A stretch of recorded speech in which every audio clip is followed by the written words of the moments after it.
Depuis quelques mois, les arrestations des cyberpédophiles se multiplient sur le territoire canadien et à l'international à un rythme effréné. En janvier 2011, 7 individus de la ville de London sont accusés d'exploitation de matériel pornographique.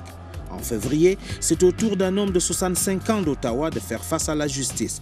Mi-mars, c'est un réseau international où se trouvent des Canadiens qui est mis hors service. Pour s'attaquer à une telle machine, les gouvernements et les forces policières ont mis sur pied des outils qui leur permettent de traquer, d'arrêter ces criminels et d'identifier les enfants victimes d'abus. Au Canada, c'est le Centre national contre l'exploitation des enfants qui a ce mandat. Nous, ici, au Centre national d'exploitation contre l'exploitation des enfants, on se concentre sur tout crime d'exploitation sexuelle qui est facilité par Internet. L'importance, ici, au Centre, est mise sur sauvegarder des enfants, de procurer de la formation au niveau des enquêtes à travers le Canada pour toutes les agences, que ce soit une agence provinciale, fédérale ou municipale.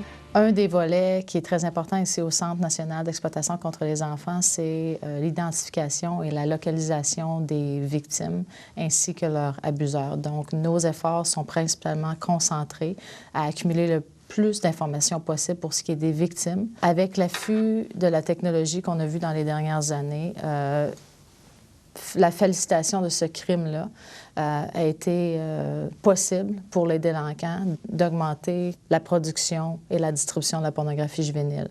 Donc, de là, plus d'importance est mise envers ce crime-là au niveau du gouvernement et de là, les renforcements au niveau de formation et d'enquêteurs au niveau national et international. Mais l'enfant, pour nous, est inconnu pour l'instant. Le crime continue à être très, très présent.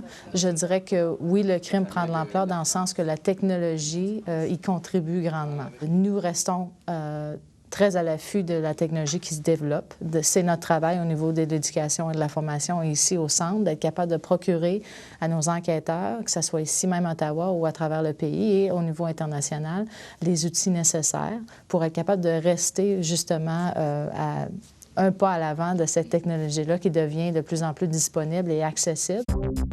Pour être capable d'être un pas en avant sur les criminels, la police utilise des instruments technologiques conçus spécifiquement à cet effet par la firme Microsoft.